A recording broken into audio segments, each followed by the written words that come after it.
Do diabetics have to eat only special food? Will animal fat lard be included?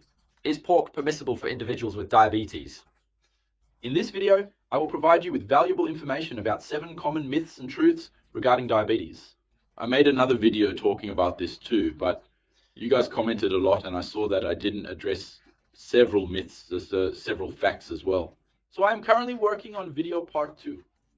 I have already started by stating that this lie, which I hear frequently, that diabetics can only consume special food, is a significant myth that needs to be debunked. There is no food that only individuals with diabetes have to consume. That is not the case. The issue is, you will need to restrict certain things. You will need to make an intelligent decision. And what might that decision entail? For instance, simple carbs or sugars, refined sugar. Are you going to have a coffee? Are you going to put sugar in it? No, it is imperative for you to avoid sugar. You will need to steer clear of bad fats, fried foods. Furthermore, you will have to opt for foods that have a reduction in sugars, a low glycemic load, and are rich in proteins. It is crucial to incorporate good fats, like olive oil. For instance, nuts are a type of fat that has the potential to not only improve blood fats, but also enhance your cholesterol levels, providing significant benefits for your overall health. Avocado, for example, is a good fruit. No special food for diabetics. You must know there are foods you'll have to pay more attention to in order to manage your condition effectively. Foods that possess a greater quantity of sugar or unhealthy fats. This is the initial falsehood. The subsequent falsehood is that animal fat would be permitted for individuals diagnosed with diabetes. This is a common misconception. Animal fat, which is distinct from olive oil, avocado, and fatty meats, contains a significant amount of fat. If you have diabetes, it is important to avoid pork lard due to its high fat content. It will worsen your cholesterol. It will give you an excess of calories. It will not be good from a metabolic point of view. When you prepare a dish using pork lard, for instance, you will observe that shortly after consumption, the blood sugar level will not rise as significantly. But in the long run, this will harm you. So that's why many people say that pork fat, fatty meat, is a good thing for diabetics. Because in the very short term, 30 minutes later, 1 hour later, it won't reach that peak. But from a metabolic point of view, in the medium and long term, this is very bad for you. Agreed? So, it is preferable to use olive oil. Taking advantage of this topic, coconut oil is also not considered healthy for individuals with diabetes. And this is a big lie that I read here on the internet, including you guys commented a lot on the other video. Coconut oil is very healthy. No, a fat that will also worsen your cholesterol. Certainly just consuming coconut oil once in your lifetime doesn't necessarily mean you'll have worse control over diabetes. I'm talking here to those who think it's healthy and end up using it more often, okay? So be aware that it is not true. The third falsehood, the timepieces that are used to measure glucose levels. This is a huge falsehood. Simply by wearing a watch, he will not be able to access your blood to observe blood sugar levels, to observe glucose levels. Or the tapes that individuals pass the advertising to place in their hands, or the sensor of the watch itself. Non-existent, okay? What exists is a device that you place it beneath the skin, sometimes even under the subcutaneous tissue. It's a small disc, for instance, you've probably seen it before. And then you apply it to your skin, and this small disc comes into contact with your body, allowing it to perceive changes in blood sugar levels. This device is equipped with a connection to a watch, or it can be used with its own separate device. This enables you to conveniently monitor and keep track of your blood sugar levels throughout the day. But you need this device contact, this connection. Now only the clock is absent. It is a lie, and you should not believe in it anymore. Let's set a goal for likes for this video. 7,000 likes. 1,000 likes for each lie. If you give a like, an additional person will be notified. We aim to spread this info, so if you can assist, I appreciate your help. And falsehood number 4, which is the 4th myth in this context. There are certain types of sugars that are beneficial for individuals with diabetes. Can diabetics eat sugar? Is there anything that is good for you?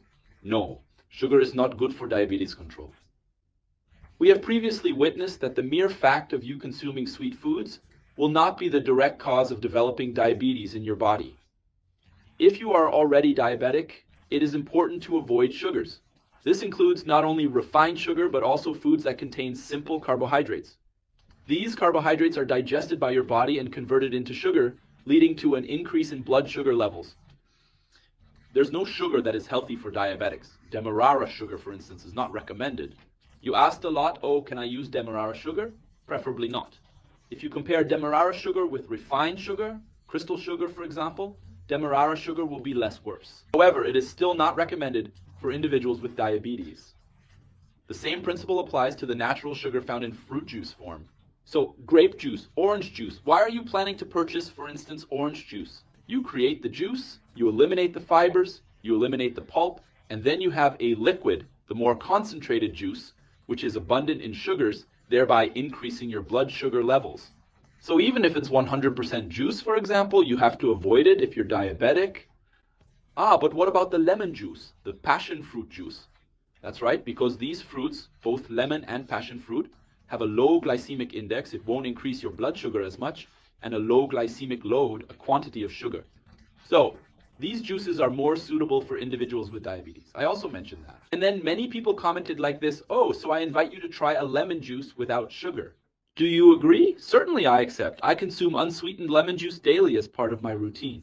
This is a matter of habit. If you're accustomed to adding sugar to any juice, naturally, if you have a glass of lemon juice and don't sweeten it, you'll notice a distinction. But that's a matter of habit. So take it gradually, bit by bit, because this will be good for your health, all right?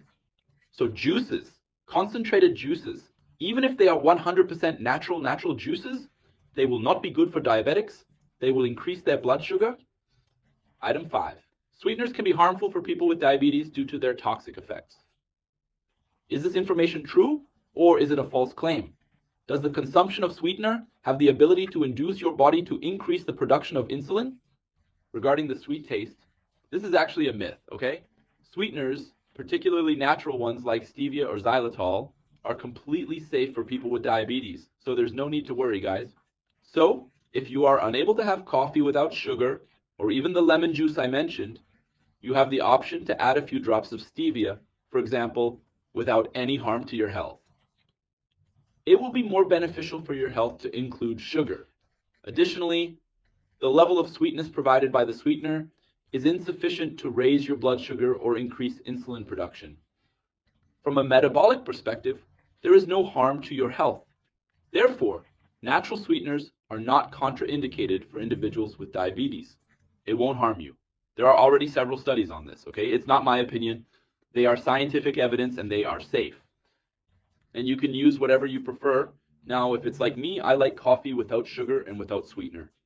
And you? How do you consume coffee? Place it in the comments. I always enjoy reading them. Number 6. Type 2 diabetes is a less severe form of diabetes. I heard this falsehood today. I ultimately conducted the diagnosis, and I was diagnosed with type 2 diabetes. She mentioned like this, fortunately it is type 2, as it is the mild type, which is also a significant falsehood. There is no mild form of diabetes. Any type of diabetes, if you don't take care, you will have the consequences. I always explain that the most severe type is the type you don't take care of. But why do so many people say that? To compare type 1 diabetes with type 2 diabetes, we need to consider that type 1 is an autoimmune disease. The body itself attacks the cells that produce insulin, the beta cells of the pancreas. So in a faster way, your body will increase blood sugar levels. In type 2 diabetes, the hormone insulin is unable to function. The fact is, we refer to it as insulin resistance. What is the role of insulin? Take the blood sugar and put it in the cells, in the muscles. If your body is resistant, blood sugar will rise. But this happens in a slower way. Many times the person is diabetic and ends up going months, years without knowing. If she doesn't take the test, she won't find out as she has no symptoms. Okay, mild diabetes doesn't exist. And falsehood number 7, capitalizing on my previous statement, is that I do not experience any symptoms, therefore I am not suffering from diabetes. The progress of my healing is good, my immunity is in a good state, I'm feeling well, so there is no need for me to undergo the test.